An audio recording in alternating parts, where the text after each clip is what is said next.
স্রোতকে সুস্থ করতে গিয়ে এবার নাওয়া খাওয়া থেকে শুরু করে সব কিছু ত্যাগ করে শুধুমাত্র স্রোতের সেবাতেই নিজেকে উজাড় করে দিল সার্থক। বন্ধুরা ভিডিওতে লাইক দিয়ে দেখতে থাকুন। স্রোতকে খাইয়ে দেওয়া থেকে শুরু করে সব কিছুতেই যখন সার্থক স্রোতকে হেল্প করতে থাকে, ঠিক সেই মুহূর্তে সার্থকের পিসিমণি সার্থকের বাবাকে যখন আড়ালে দাঁড়িয়ে এই দৃশ্যটা দেখতে দেখে, ঠিক সেই মুহূর্তে সার্থকের পিসিমণি সার্থকের বাবার কাছে গিয়ে বলতে থাকে যে, কি বাবার দাদা, তুমি এরকম করে দূরে দাঁড়িয়ে কি দেখছো বলো তো? তখন সার্থকের বাবা বলতে থাকে যে, দেখছি যে ওদের মধ্যে কতটা দূরত্ব কেটেছে। কারণ তুই দেখ না, একটা সময় ছিল যখন কিনা ওরা একে অপরের সাথে একটা বেড অব্দি শেয়ার করতো না। আজকে দেখ, শুধুমাত্র একটা অ্যাক্সিডেন্টের দৌলতে ওরা কতটা কাছাকাছি চলে এসেছে। সার্থক ওকে রীতিমতো চোখে হারাচ্ছে। এই দৃশ্যটা দেখে আমার চোখ জুড়িয়ে যাচ্ছে। ওদের উপরে যাতে কেউ বদনজর না লেগে যায়, কিন্তু তা সত্ত্বেও আমি নিজেকে যথেষ্ট পরিমাণে প্রাউড ফিল করাতে পারছি যে না, আর যাই হোক না কেন, আমি কোনো মতেই আমার মেয়ের হাতটা ভুল মানুষের হাতে দিইনি, তাই না রে সীমা? তখন এই কথা বলা মতো সার্থকের পিসিমণি বলতে থাকে যে, দেখেছো দাদা একটা জিনিস, যে সার্থক কতটা দায়িত্বশীল হয়ে গিয়েছে স্রোতের প্রতি। ও স্রোতকে কোনো কাজ করতে দিচ্ছে না। তার থেকে বড় কথা, স্রোতকে খাওয়ানো থেকে শুরু করে সব কিছু করছে, তাও আবার নিজে অন্ন জল সব কিছু ত্যাগ করে।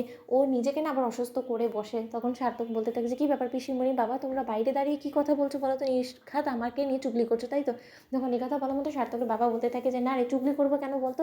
তুই তো আরও বেশি আমাকে চমকে দিচ্ছিস। যত আমি তোকে দেখছি ততই তোর প্রতি আমার আরও বেশি ভালোবাসা বেড়ে যাচ্ছে। আর তার থেকে বড় কথা, জানিস তো স্রোত, এই ছেলেটা যে কিনা তোর সেবা যত্ন করতে এতটা ব্যস্ত হয়ে পড়েছে না, সে কিন্তু নিজে নাওয়া খাওয়া থেকে শুরু করে সব কিছু ত্যাগ করে বসে আছে। যে ছেলেটা কিনা আমার কাজ পাগল ছেলে ছিল, তাকে তুই নিজের কাজে লাগিয়ে দিয়েছিস। তাহলে নিশ্চয়ই তুই বুঝতে পারছিস যে তুই কী পরিমাণে ওর উপরে ম্যাজিক করেছিস। তখন এই কথা বলা মাত্র স্রোত বলতে থাকে যে, তার মানে স্যার আপনি আমার কারণে নাওয়া খাওয়া থেকে শুরু করে সব কিছু বাদ করে দিয়েছেন? সত্যিই তো আমি এতটাই আপনার উপর এখন ডিপেন্ডেন্ট হয়ে পড়েছি, আমি নিজের হাতে কিছুই করতে পারছি না, এতটাই অকর্ম ঢেকে হয়ে উঠেছি আমি। আমি দিনকে দিন আপনার উপরে এমনভাবে নির্ভরশীল হয়ে যাচ্ছি যে আপনার উপরে একটা বোঝার মতন হয়ে গিয়েছি। আপনি দেখুন না স্যার, যে আমার কারণে আপনি নিজের কোনো কাজকর্মের মধ্যেই কনসেনট্রেট করতে পারছেন না। আপনি নিশ্চয়ই বুঝতে পারছেন। তার জন্য আমি স্যার আপনাকে বলছি, আপনি না হয় বরঞ্চ আমার জন্য একটা নার্স অ্যাপয়েন্ট করে দিন। সে বরঞ্চ আমার সব কাজগুলো করে দিবে।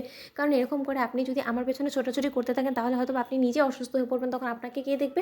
তখন স্রোতকে সার্থক বলতে থাকে যে, বলা হয়ে গিয়েছে, এবার চুপটি করে বসে খাওয়াটা শেষ করো। আর স্রোত, তুমি ভুলে যেও না যে তোমার গার্জিয়ান আমি, তাই তোমার কোনটাতে খারাপ হবে কোনটাতে ভালো হবে, তোমার জন্য নার্স অ্যাপয়েন্ট করলে ভালো হবে কি না আদৌ, সেই সিদ্ধান্তটা নেওয়ার অধিকার একমাত্র আমার আছে। তাই চ্যাটাং চ্যাটাং কথা বলে আমার মাথাটা গরম করে ফেলো না তো। কারণ তুমি যখন চুপ থাকো না, তখনই আমার বেশি ভালো লাগে। যখন কিনা তুমি এরকম করে আমার সাথে পায়ে পা দিয়ে ঝগড়া করতে থাকো না, তখন আমার যথেষ্ট পরিমাণে তোমাকে বিরক্ত লাগে। আমি তোমাকে তখন সহ্য করতে পারি না। তখন সার্থক ওর বাবাকে বলতে থাকে যে, বাবা তুমি প্লিজ তোমার মেয়েকে বলে দাও যে ও যাতে আমার সাথে এরকম করে তর্ক না করে, আর লক্ষ্মী মেয়ের মতন যাতে আমি যা ওকে বলি সে কথাগুলো শোনে। ও মেডিসিন খাওয়া থেকে শুরু করে সব কিছু নিয়ে এমন করে অভিনয় করা শুরু করে দেয় যে আমার বিরক্ত লাগা শুরু হয়ে যায়। আমি কোনো মতেই ওকে মানাতে পারি না। তখন সার্থকের বাবা বলতে থাকে যে, মানাতে তো হবে তোমাকে ধৈর্য ধরে, নয়তো বা তোমার ধৈর্যের পরীক্ষায় তুমি উত্তীর্ণ হবে কী করে বলো তো সার্থক? তো বন্ধুরা ভিডিওটা ভালো লাগলে লাইক এবং শেয়ার করে সাবস্ক্রাইব